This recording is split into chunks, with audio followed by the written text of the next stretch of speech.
एक बात बताइए, एक वायरस जब तक वो शरीर के बाहर किसी मेज पर पड़ा है ना, तो वो एक पत्थर की तरह, मतलब पूरी तरह से निर्जीव है। उसमें कोई हरकत नहीं है, कोई जीवन नहीं है। लेकिन जैसे ही वो किसी जीवित कोशिका के अंदर प्रवेश करता है, वो अचानक से जिंदा हो जाता है और उस कोशिका की पूरी मशीनरी को क्या कहते हैं, हैक कर लेता है। तो मतलब सोचने वाली बात है कि असल में ये जिंदगी या जीवन है क्या? क्या ये सिर्फ सांस लेना है या फिर कुछ और ही है? शाहिद स्टडी सर्कल में आपका स्वागत है। आज के इस गहन विश्लेषण में हम जैव प्रक्रम यानी लाइफ प्रोसेस की इस बहुत ही बारीक और रहस्यमय दुनिया में उतरने वाले हैं। हम ये समझेंगे कि सजीवों को जीवित बनाए रखने के लिए उनके अंदर कौन सी अदृश्य मशीनरी है जो 24 घंटे काम कर रही है। हाँ, ये जो आपने वायरस वाला उदाहरण दिया ना, ये जीवन की परिभाषा को समझने के लिए सबसे सटीक बिंदु है।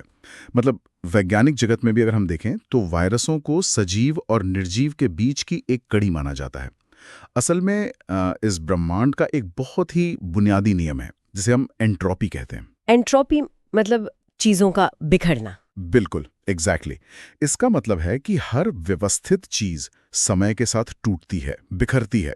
सजीवों का जो शरीर है वो अणुओं यानी मॉलिक्यूल से बनी एक बेहद जटिल और व्यवस्थित संरचना है। तो समय और पर्यावरण के थपेड़ों से ये संरचना भी लगातार टूटती रहती है। अच्छा, तो इसका मतलब ये हुआ कि जीवन असल में इस टूटने या बिखरने की प्रक्रिया के खिलाफ एक लगातार चलने वाली लड़ाई है। मैं सही सोच रही हूँ ना?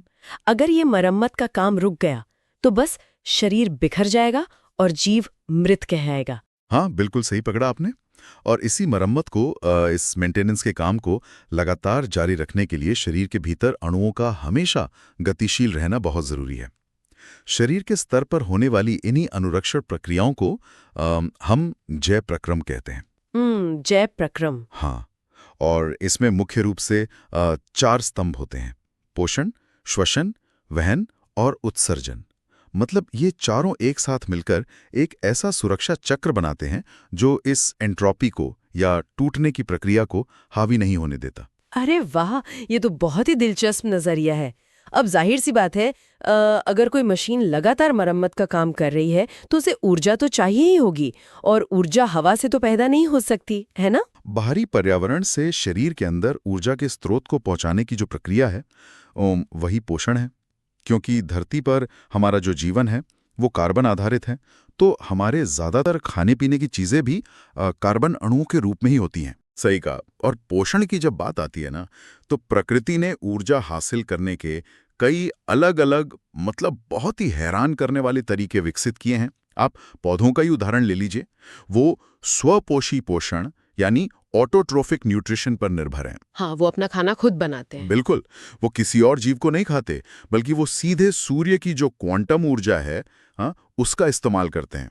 प्रकाश संश्लेषण सुनने में तो बहुत आम लगता है कि हाँ, धूप से खाना बन रहा है, लेकिन आणविक स्तर पर ये एक अविश्वसनीय रासायनिक चमत्कार है। सच में, बचपन से हम पढ़ते आ रहे हैं कि पौधे धूप से खाना बनाते हैं, लेकिन अगर इसे गहराई से देखें तो क्लोरोफिल असल में सूर्य के प्रकाश के जो फोटॉन्स होते हैं उनको सोखकर इतनी ऊर्जा पैदा करता है कि वो पानी के अणु को यानी H2O को तोड़कर हाइड्रोजन और ऑक्सीजन को अलग अलग कर देता है।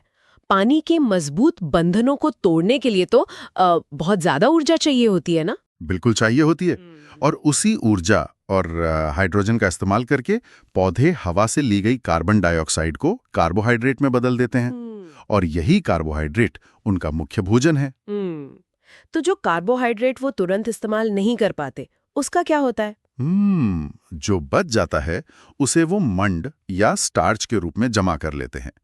ये उनके लिए एक तरह की, कह सकते हैं कि रिजर्व बैटरी है, जो रात में या जब सूरज नहीं निकलता है तब काम आती है। अच्छा, ये तो सौर ऊर्जा से चलने वाली एक पूरी तरह से आत्मनिर्भर फैक्ट्री हो गई। हाँ। लेकिन विषमपोषी पोषण यानी जो हेट्रोट्रॉफिक न्यूट्रिशन है, उसका डिजाइन तो बिल्कुल अलग है। जैसे अमीबा को ही देख लीजिए, एक कोशिकीय जीव है, उसका तो अपना कोई मुंह या पेट भी नहीं होता। हाँ, अमीबा का तरीका बहुत ही अलग है। जब उसे कोई खाना दिखता है ना, तो वो अपनी कोशिका की झिल्ली से नकली पैर, जिन्हें पादाब या स्यूडोपोडिया कहते हैं, वो निकालता है और उस भोजन को चारों तरफ से घेर लेता है। मतलब वो एक तरह से खुद का आकार ही बदल लेता है। बिल्कुल, वो आकार बदलकर खाने को अपने अंदर निगल लेता है। फिर अंदर एक खाद्य रिक्तिका यानी फूड वैक्यूल बनती है, जहां एंजाइम्स उस खाने को पचाते हैं। और फिर जो कचरा बच जाता है, उसे कोशिका की झिल्ली वापस फटकर बाहर फेंक देती है। क्या बात है। अमीबा का सिस्टम जितना सरल है ना, मुझे लगता है इंसानों का पाचन तंत्र उतना ही जटिल है। हम जानते हैं कि खाना मुंह से होते हुए पेट और आंतों तक जाता है, लेकिन इसके अंदर जो रासायनिक युद्ध चलता है वो तो सच में चर्चा करने लायक है। हाँ, मुंह से ही शुरू हो जाता है वो। हाँ, मुंह में जो लार ग्रंथियां हैं उनसे निकलने वाला लार एमिलेस वो तो खाने में मौजूद स्टार्च को वहीं पे तोड़ना शुरू कर देता है। लेकिन जब खाना ग्रसिका यानी इसोफेगस की मांसपेशियों की क्रमापुंचक गति से होते हुए आमाशय मतलब पेट में पहुंचता है, तब मुझे लगता है असली खेल शुरू होता है। एकदम सही, क्योंकि पेट एक बहुत ही आक्रामक जगह है। आमाशय की जो दीवारें हैं गैस्ट्रिक जूस निकालती हैं, जिसमें हाइड्रोक्लोरिक एसिड या HCl होता है। और ये अम्ल इतना तेज होता है कि इसका pH स्तर एक रेजर ब्लेड को भी गला सकता है। बाप रे, यहीं पे मेरे दिमाग में एक बहुत बड़ा सवाल आता है। मतलब अगर ये एसिड इतना ही खतरनाक है, तो ये हमारी ही पेट को जलाकर राख क्यों नहीं कर देता? हम खुद को ही क्यों नहीं पचा लेते? ये बहुत ही बेहतरीन सवाल है। ऐसा इसलिए नहीं होता क्योंकि पेट के अंदरूनी दीवारों पर श्लेष्मा यानी म्यूकस की एक बहुत ही मोटी परत होती है। अच्छा, म्यूकस बचाता है। हाँ, ये म्यूकस लगातार बनता रहता है और पेट की कोशिकाओं को उस तेजाब से सुरक्षित रखता है। और मजे की बात यह है कि इस एसिड का काम खाने को गलाना नहीं है, बल्कि ये एक अम्लीय माध्यम तैयार करता है ताकि पेप्सिन नाम का जो एंजाइम है वो सक्रिय हो सके। ओहो, तो पेप्सिन असली काम करता है। बिल्कुल, पेप्सिन खाने में मौजूद कठोर प्रोटीन के बंधनों को तोड़ता है। एसिड तो बस उसकी मदद के लिए माहौल बनाता है। तो मतलब एसिड सिर्फ एक मददगार है। इसके बाद जब ये आधा पचा हुआ अम्लीय खाना क्षुद्रांत्र मतलब छोटी आंत में पहुंचता है, तो जाहिर है उसे न्यूट्रलाइज करना पड़ता होगा। और छोटी आंत की इंजीनियरिंग भी कमाल की है। मैंने पढ़ा है कि ये शरीर का सबसे लंबा हिस्सा है, जो एक बहुत ही छोटी सी जगह में कॉइल की तरह पैक रहता है। हाँ, और ये छोटी आंत ही है वो जगह जहां भोजन का पूरी तरह से पाचन होता है। यहाँ पर यकृत यानी लिवर और अग्नाशय अपना योगदान देते हैं। यकृत से पित्तरस बाइल जूस आता है। इसका काम बहुत रोचक है। वसा या फैट पानी में घुलते नहीं है, इसलिए एंजाइम उन पर सीधे काम नहीं कर पाते। तो पित्तरस क्या करता है? पित्तरस एक तरह के डिटर्जेंट की तरह काम करता है। ये वसा की बड़ी गोलिकाओं को छोटे छोटे टुकड़ों में तोड़ देता है। इस प्रक्रिया को पाइसीकरण या एमल्सिफिकेशन कहते हैं। अरे, जैसे डिशवॉश लिक्विड तेल के दाग को छोटे छोटे बुलबुले बनाकर बर्तन से अलग कर देता है ना, ताकि अग्नाशय से आने वाले लाइपेज और ट्रिप्सिन जैसे एंजाइम्स उस पर आसानी से हमला कर सकें। बहुत सही उदाहरण दिया आपने, बिल्कुल वैसा ही होता है। और एक बार जब भोजन पचकर बिल्कुल तरल हो जाता है, तो उसे खून में सोखना होता है। इसके लिए छोटी आंत के अंदर दीर्घरोम या विली होते हैं। हाँ, विली उंगली जैसी संरचनाएं होती है जो छोटी आंत की अंदरूनी सतह को पूरी तरह से ढक लेती हैं। सोचिए, अगर छोटी आंत अंदर से बिल्कुल सपाट होती तो खाना बहुत जल्दी आगे निकल जाता और अवशोषण हो ही नहीं पाता। तो ये सतह का क्षेत्रफल बढ़ा देते हैं। बिल्कुल, विली की वजह से अवशोषण का क्षेत्रफल कई गुना बढ़ जाता है। इसके अंदर रक्त वाहिकाओं का एक बहुत घना जाल होता है जो पचे हुए ग्लूकोज और अमीनो एसिड को सोख लेता है। और जो हिस्सा पच नहीं पाता वो बड़ी आंत यानी बृहदांत्र में चला जाता है। वहां उसमें से पानी वापस सोख लिया जाता है और ठोस कचरा मल के रूप में शरीर से बाहर निकल जाता है। तो चलिए, यहाँ तक हमारी मशीन में ईंधन, मेरा मतलब है ग्लूकोज, लोड हो चुका है। खून के जरिए ये शरीर की हर कोशिका तक पहुंच भी गया है। लेकिन एक गाड़ी के इंजन में सिर्फ पेट्रोल डालने से तो वो नहीं चलती ना। जब तक उसमें हवा और स्पार्क नहीं मिलेगा, दहन नहीं होगा और ऊर्जा पैदा नहीं होगी। शरीर में इस दहन की प्रक्रिया को ही हम श्वसन या रेस्पिरेशन कहते हैं। हाँ, और अक्सर लोग सिर्फ सांस अंदर लेने और छोड़ने को ही श्वसन मान लेते हैं, जो कि पूरी तरह से गलत है। बिल्कुल। सांस लेना तो बस बाहरी गैसों का आदान प्रदान है। असली श्वसन या जो कोशिकीय श्वसन है वो कोशिकाओं के अंदर मौजूद माइटोकॉन्ड्रिया में होता है ना। ये एक नियंत्रित दहन है जहां ग्लूकोज के अणुओं को तोड़कर ऊर्जा निकाली जाती है और उसे एटीपी के रूप में स्टोर किया जाता है। एकदम सही। एटीपी यानी शरीर की ऊर्जा मुद्रा। ये बहुत कुछ एक स्प्रिंग की तरह काम करता है। मतलब जब कोशिका को कोई काम करना होता है तो एटीपी का एक रासायनिक बंधन टूटता है और स्प्रिंग की तरह अचानक बहुत सारी ऊर्जा निकलती है। लेकिन इस ऊर्जा को निकालने के भी दो तरीके हैं, ऑक्सीजन के साथ और ऑक्सीजन के बिना। अच्छा, वायवीय और अवायवीय श्वसन। हाँ, सबसे पहले कोशिका द्रव्य में ग्लूकोज का अणु टूटकर पाइरूवेट बनता है। इसके बाद अगर ऑक्सीजन पर्याप्त मात्रा में उपलब्ध है तो ये पाइरूवेट माइटोकॉन्ड्रिया के अंदर जाता है और कार्बन डाइऑक्साइड, पानी और भरपूर एटीपी में टूट जाता है। इसे वायवीय श्वसन कहते हैं। ये बहुत ही कुशल प्रक्रिया है। लेकिन अगर अवायवीय श्वसन की बात करें, जैसे यीस्ट में जहां ऑक्सीजन नहीं होती, तो पाइरूवेट इथेनॉल और कार्बन डाइऑक्साइड में बदल जाता है। और मुझे याद आ रहा है कि इंसानों में भी तो अवायवीय श्वसन होता है और यही हमारी मांसपेशियों में होने वाली ऐंठन यानी क्रैम्प्स का सीधा कारण है। हाँ, बिल्कुल। मतलब जब कोई एथलीट बहुत तेज दौड़ता है तो शरीर को अचानक से भारी मात्रा में ऊर्जा चाहिए होती है, लेकिन फेफड़े उतनी तेजी से ऑक्सीजन नहीं पहुंचा पाते, तो उस वक्त क्या होता है? उस आपातकालीन स्थिति में ना, ऊर्जा की मांग को पूरा करने के लिए मांसपेशियां बिना ऑक्सीजन के ही पाइरूवेट को तोड़ने लगती हैं। ये एक तरह का बैकअप जनरेटर है, समझ लीजिए। लेकिन इस प्रक्रिया का एक उप उत्पाद या बाई प्रोडक्ट होता है लैक्टिक अम्ल। ओह, तो लैक्टिक एसिड दर्द करता है। हाँ, जब ये लैक्टिक अम्ल मांसपेशियों में तेजी से जमा होने लगता है तो इसी की वजह से हमें वो तेज दर्द और ऐंठन महसूस होती है। अच्छा, तो मतलब ये शरीर का तरीका है हमें ये बताने का कि भाई अब इस मशीन को धीमा करना पड़ेगा ताकि ऑक्सीजन की सप्लाई वापस सामान्य हो सके। और ऑक्सीजन सप्लाई की बात करें तो मानव श्वसन तंत्र का डिजाइन भी किसी अचंभे से कम नहीं है। हवा नासाद्वार से होते हुए श्वासनाली या ट्रेकिया में जाती है और श्वासनाली में वो जो उपास्थि के वलय मतलब कार्टिलेज रिंग्स लगे होते हैं। हाँ, वो वैक्यूम क्लीनर के पाइप में लगे छल्लों की तरह होते हैं जो ये सुनिश्चित करते हैं कि हवा का दबाव कम होने पर भी नली पिचक न जाए। इसके बाद हवा फेफड़ों में जाती है। फेफड़ों के अंदर श्वासनली छोटी छोटी शाखाओं में बंटती जाती है और अंत में गुब्बारे जैसी बहुत ही बारीक संरचनाओं पर खत्म होती है जिन्हें कूपिका या एल्वियोली कहते हैं। इनकी दीवारें इतनी पतली होती हैं कि गैसें आसानी से उनके आर पार जा सकती हैं। और यहाँ पर गणित बहुत ही हैरान करने वाला है। मतलब अगर एक वयस्क इंसान के फेफड़ों की सारी कूपिकाओं को खोलकर जमीन पर फैला दिया जाए ना, तो वे लगभग 80 वर्ग मीटर का क्षेत्रफल ढक लेंगी। 80 वर्ग मीटर? हाँ, बाप रे। हाँ, मतलब एक पूरे टेनिस कोर्ट जितना बड़ा हिस्सा एक इंसान के सीने के अंदर मुड़ा हुआ रखा है। सतह का इतना बड़ा क्षेत्रफल गैसों के विनिमय को बहुत तेज और प्रभावी बनाता है। ना हो तो शरीर के आकार को देखते हुए ऑक्सीजन को फेफड़ों से पैरों की उंगलियों तक पहुंचने में ही सालों लग जाएंगे। वहीं अगर हम जलीय जीवों की बात करें, जैसे मछलियों को देखें, तो उनके सामने एक अलग ही चुनौती होती है। पानी में घुली हुई ऑक्सीजन की मात्रा हवा में मौजूद ऑक्सीजन की तुलना में तो बहुत कम होती है। बिल्कुल, इसीलिए मछलियों को बहुत तेजी से सांस लेनी पड़ती है। वो मुंह से पानी लेकर उसे कलोम यानी गिल्स तक धकेलती हैं, जहां से उस पानी में घुली कम मात्रा में मौजूद ऑक्सीजन को भी बहुत ही कुशलता से सोख लिया जाता है। तो अब तक की कहानी ये है कि फेफड़ों से ऑक्सीजन आ चुकी है और आंतों से ईंधन यानी ग्लूकोज भी मिल चुका है, लेकिन इन दोनों को शरीर की खरबों कोशिकाओं तक पहुंचाना भी तो है।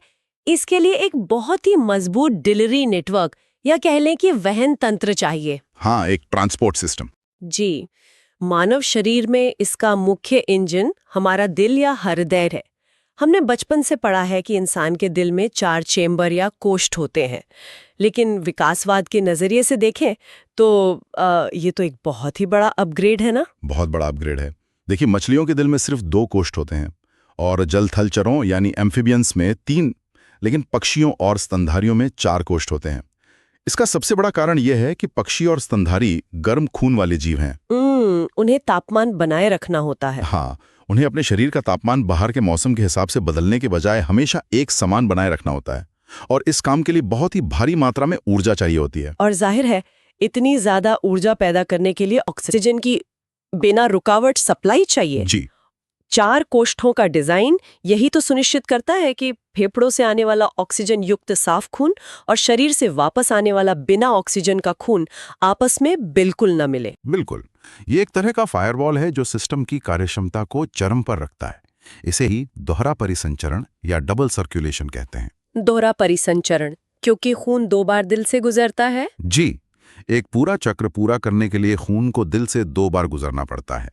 एक बार फेफड़ों में जाकर ऑक्सीजन लेने के लिए और दूसरी बार पूरे शरीर में ऑक्सीजन सप्लाई करने के लिए। इस पूरी प्रक्रिया में रक्तदाब यानी ब्लड प्रेशर का बहुत अहम रोल है। धमनियां, जिन्हें हम आर्टरीज कहते हैं, वो दिल से निकलने वाले खून को भारी दबाव के साथ शरीर में ले जाती हैं। इसलिए उनकी दीवारें मोटी और लचीली होती हैं। अच्छा, तभी जब दिल सिकुड़ता है, जिसे प्रकुंचन कहते हैं, तो ये दबाव 120 होता है और जब रिलैक्स करता है यानी अनुशिथिलन तो 80 होता है। 120-80 यही नॉर्मल ब्लड प्रेशर है। हाँ, बिल्कुल।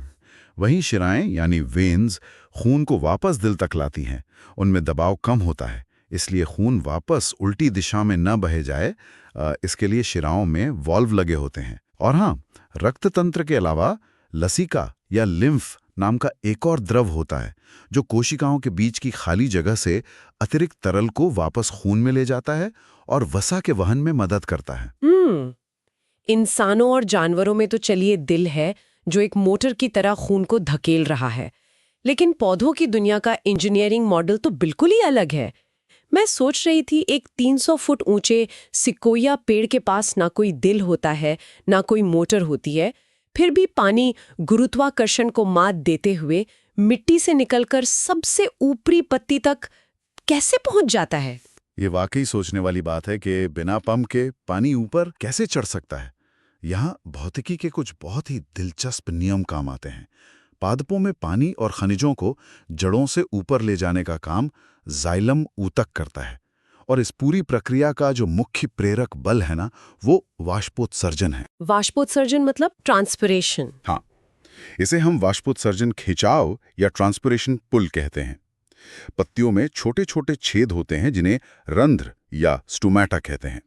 दिन के समय जब धूप पड़ती है तो पत्तियों के अंदर का पानी भाप बनकर इन छिद्रों से उड़ने लगता है, और पानी के अणुओं की एक बहुत खास बात होती है, ससंजन यानी कोहेजन। ससंजन मतलब वो एक दूसरे से चिपके रहते हैं। बिल्कुल, वो एक दूसरे से बहुत मजबूती से चिपके रहते हैं। अच्छा, तो इसे ऐसे समझ सकते हैं कि जाइलम की नलियों में पानी के अणुओं की एक कभी न टूटने वाले भौतिक चेन या रस्सी बनी हुई है। जैसे ही पत्ती से पानी का एक अणु भाप बनकर उड़ता है, वो अपने पीछे वाले अणु को ऊपर खींच लेता है, और ये खिंचाव इतना ताकतवर होता है कि ये जड़ों में मौजूद पानी को भी ऊपर की तरफ खींच लेता है। बिल्कुल सही समझाया आपने। लेकिन देखिए, पौधों में सिर्फ पानी का वहन तो नहीं होता ना।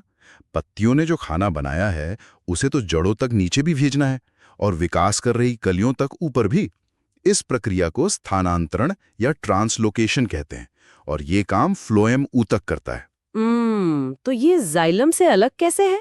जाइलम में जहां पानी का बहाव भौतिक नियमों और खिंचाव पर निर्भर है, वहीं फ्लोएम में भोजन को धकेलने के लिए पौधे को अपनी ऊर्जा खर्च करनी पड़ती है। मतलब ये एक सक्रिय प्रक्रिया या एक्टिव ट्रांसपोर्ट है। पौधे एटीपी की ऊर्जा का इस्तेमाल करके सुक्रोज जैसे भोजन को फ्लोएम के अंदर धकेलते हैं, जिससे वहां का परासरण दाब या ऑस्मोटिक प्रेशर बढ़ जाता है। इस दाब के कारण आसपास का पानी फ्लोएम में आ जाता है, और ये भारी दबाव भोजन को पौधे के उस हिस्से की ओर धकेलता है जहां दबाव कम है और जहां भोजन की जरूरत है। ये तो एक अद्भुत हाइड्रोलिक सिस्टम है सच में। तो अब हमने पोषण देख लिया, श्वसन देख लिया और ट्रांसपोर्टेशन भी देख लिया। लेकिन ब्रह्मांड का कोई भी सिस्टम 100% कुशल तो नहीं हो सकता। जहां काम होगा वहां कचरा और अपशिष्ट भी पैदा होगा ही। बिल्कुल। जब कोशिकाएं प्रोटीन और दूसरे रसायनों को तोड़ती हैं तो यूरिया और यूरिक अम्ल जैसे नाइट्रोजन युक्त जहरीले पदार्थ बनते हैं। अगर ये खून में बने रहें तो शरीर के लिए बहुत घातक हो सकते हैं, और इन्हीं अपशिष्ट पदार्थों को शरीर से बाहर निकालने की प्रक्रिया को उत्सर्जन या एक्सक्रीशन कहते हैं। और हमारे शरीर में इस सफाई अभियान के जो मुख्य अधिकारी हैं वो हैं हमारे वृक्क या किडनी। किडनी के काम करने का तरीका ऐसा है कि इसे समझना किसी चमत्कार को देखने से कम नहीं है। हम अक्सर किडनी की तुलना पानी साफ करने वाले आरओ सिस्टम से करते हैं, लेकिन आरओ सिस्टम में तो एक झिल्ली होती है जो गंदे पानी को रोकती है और साफ पानी को आगे जाने देती है। किडनी का डिजाइन इससे थोड़ा अलग और कहीं ज्यादा अजीब है ना? हाँ, काफी अलग है। मानव उत्सर्जन तंत्र में मुख्य रूप से एक जोड़ा किडनी, मूत्रवाहिनी, मूत्राशय और मूत्रमार्ग होते हैं। हर एक किडनी के भीतर लाखों अत्यंत सूक्ष्म फिल्टर होते हैं जिन्हें वृक्काणु या नेफ्रॉन कहते हैं। नेफ्रॉन का डिजाइन ऐसा है कि ये पहले खून में मौजूद लगभग हर चीज को, अच्छी और बुरी, बाहर निकाल देता है और फिर जो जरूरी है उसे वापस खून में खींच लेता है। हाँ, यही बात मुझे सबसे हैरान करने वाली लगती है। नेफ्रॉन के शुरुआती हिस्से को बोमन संपुट कहते हैं, जिसके अंदर कोशिका गुच्छ यानी ग्लोमेरुलस होता है। जब खून यहाँ पहुँचता है तो भारी दबाव के कारण ग्लूकोज, अमीनो अम्ल, पानी, लवण और यूरिया सब कुछ छन कर नलिका में आ जाता है। और ये जो प्रारंभिक निस्यंद या फिल्ट्रेट है, ये दिन भर में लगभग 180 लीटर बनता है। सोचिए, अगर ये सारा बाहर निकल जाए तो इंसान कुछ ही घंटों में सूख जाएगा। बिल्कुल, इसीलिए चयनात्मक पुनरावशोषण या सिलेक्टिव रीअब्जॉर्प्शन की प्रक्रिया होती है। अच्छा। जैसे जैसे ये छना हुआ द्रव नेफ्रॉन की लंबी नलिका से गुजरता है, शरीर के लिए जो भी उपयोगी चीजें हैं, जैसे सारा का सारा ग्लूकोज, अमीनो अम्ल और शरीर की जरूरत के हिसाब से पानी, वो वापस रक्तवाहिकाओं में सोख लिया जाता है। ये प्रक्रिया बहुत सटीक होती है। तो जो कचरा बच गया वो यूरिन बन जाता है? हाँ, जो बच जाता है, जिसमें मुख्य रूप से यूरिया और अतिरिक्त पानी होता है, वही मूत्र या यूरिन है। ये मूत्रवाहिनी से होकर मूत्राशय में इकट्ठा होता है, जहां से इसे बाहर कर दिया जाता है। ये पहले सब कुछ बाहर फेंकने और फिर जरूरी चीजों को वापस चुनने की प्रक्रिया ये सुनिश्चित करती है कि कोई भी जहरीला पदार्थ खून में ना छूट जाए। लेकिन अगर किसी वजह से किडनी काम करना बंद कर दें, तब तो इंसान का बचना बहुत मुश्किल हो जाता है। हाँ, ऐसी स्थिति में कृत्रिम वृक्क या डायलिसिस मशीन जीवन रक्षक साबित होती है। डायलिसिस मशीन जो है वो प्राकृतिक किडनी की नकल करने की कोशिश करती है। इसमें रोगी के खून को शरीर से बाहर निकालकर एक ऐसी मशीन से गुजारा जाता है जिसमें अर्धपारगम्य झिल्लियां होती हैं। और इसके दूसरी तरफ शायद कोई घोल होता है। हाँ, इसके दूसरी तरफ एक खास डायलिसिस घोल होता है। विसरण या डिफ्यूजन के जरिए खून से यूरिया और कचरा इस घोल में चला जाता है और साफ खून वापस शरीर में डाल दिया जाता है। हालांकि प्राकृतिक किडनी की तरह डायलिसिस मशीन में वो सक्रिय पुनरावशोषण नहीं हो पाता जो शरीर करता है। ये तो इंसानों की मशीनरी की बात हो गई, लेकिन पौधों में तो उत्सर्जन का कोई अलग अंग नहीं होता ना? फिर भी वे अपना कचरा बहुत ही समझदारी से ठिकाने लगाते हैं। मैंने पढ़ा है कि प्रकाश संश्लेषण का एक बाई प्रोडक्ट ऑक्सीजन है, जो हमारे लिए जीवनदायिनी है, लेकिन पौधों के लिए वो एक तरह का उत्सर्जन ही है जिसे वे रंध्रों से बाहर निकाल देते हैं। बिल्कुल सही। और इसके अलावा पौधे अपने बहुत से अपशिष्ट पदार्थों को पत्तियों की रिक्तिकाओं या वैक्यूल्स में जमा कर लेते हैं। जब वो पत्ती पुरानी होकर पेड़ से गिरती है तो वो जो कचरा है वो भी उसी के साथ बाहर हो जाता है।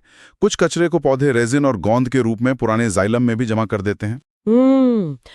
अगर हम इन सारी प्रक्रियाओं, पोषण, श्वसन, वहन और उत्सर्जन को एक साथ मिलाकर देखें तो समझ आता है कि सजीवों का शरीर सिर्फ अंगों का एक ढांचा नहीं है।